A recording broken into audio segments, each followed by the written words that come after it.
These are fields of linguistics. This is the topic for today's discussion. My dear students, as you know, linguistics is quite vast and it consists of several subfields. Since it's not possible to do justice with diverse fields of linguistics, therefore linguists choose to work on one or two fields of their choice and try to become specialists in them. And this is quite understandable. Like, you cannot do masters in English, Hindi or Persian, French, Italian, Spanish, in so many languages all together. So what do? You study or you pursue your masters only in one subject at a time. Same is the case with linguists. They cannot work on all those diverse fields of linguistics. So what do? They select one or two fields of their choice and base their study on those chosen fields. This is not only convenient, but it also makes them attain mastery in those chosen fields. They become specialists in them. So the major subfields of linguistics are phonetics. Phonetics we have already discussed in detail. We have discussed the 44 IP symbols, the 44 phonemes, diphthongs, consonants and vowels.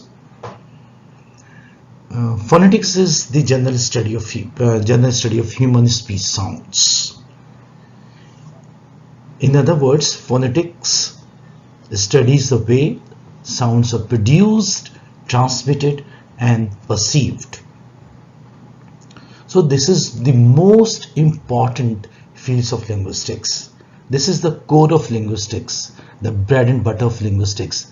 You cannot imagine the study of linguistics without phonetics, and this is the most popular field, and I must say this is a part of syllabus both at the UG and at the PG level in most of the universities all over the globe.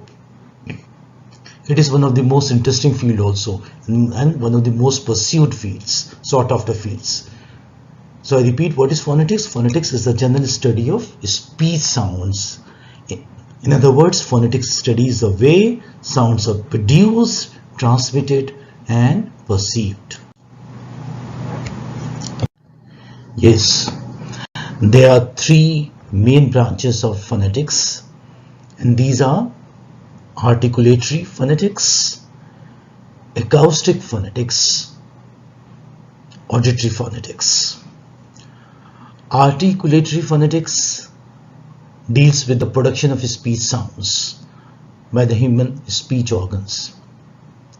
Now articulatory, as the name suggests, it deals with articulation of speech sounds, the production of speech sounds by the human speech organs. Remember that organs of speech diagram we had, and we discussed the vocal tract, how the different phonemes are produced, and what organs of speech are the articulators, the primary articulators and the secondary articulators. So that all comes under articulatory phonetics. It deals with the production of speech sounds by the human speech organs. Acoustic phonetics studies the physical properties of speech sounds themselves, physical properties. Auditory studies the perpetual response to speech sounds as perceived by the ears and brain. Auditory, the word is from audition, from hearing. So auditory phonetics studies the perpetual response to speech sounds as perceived by the ears and brain. First, your ear receives the sound, you may say, and then they are perceived by the brain. The study of phonetics is mainly concerned with the articulatory phonetics, which studies the way in which speech sounds are articulated by the vocal tract. or say with the organs involved in the production of speech sounds. So this is the most important, as I said earlier, articulatory phonetics. And our area of study is based on articulatory phonetics. This we have discussed, and this we may discuss even more. So the study of phonetics is mainly concerned with the articulatory phonetics, which studies the way in which speech sounds are articulated by the vocal tract, or say with the organs involved in the production of speech sounds.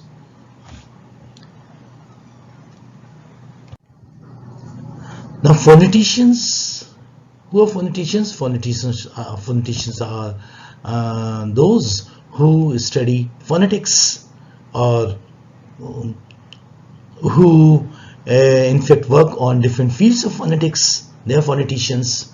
Phoneticians are concerned with such questions as what are the various sounds human beings can articulate. As you know, human beings are capable of producing a number of sounds, infinite sounds, you may say, almost infinite here. It's not infinite, but I say that various sounds they can articulate.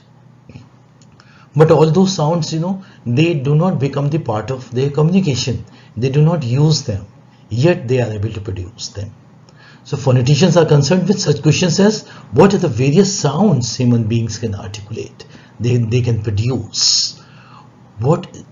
Here I would say that animals are not capable of producing so many sounds. Like the donkey would produce a sound, it produces the typical sound, and so does the peacock or the elephant or the lion for that matter. Whereas as a human being concerned, he can produce innumerable sounds. Yes. What especially defines different accents? Accents are not the same. Accents differ from country to country. Even within the country you have different accents. So can speakers be identified by voice prints? This is again a very important and very significant area of study, to identify speakers by their voice prints. Like you listen to news on television, and even if you are in a different room where you can only hear the voice, so you can make out who the news reader is. Why? Because you can identify his voice. So these linguistics, they try to find out, or they try to identify a person, a speaker, by voice prints. That is by biometric identification. What are the properties of sounds that would apply in computerized speech synthesis? So these are different areas phoneticians are concerned with, or the questions they try to find out answers of.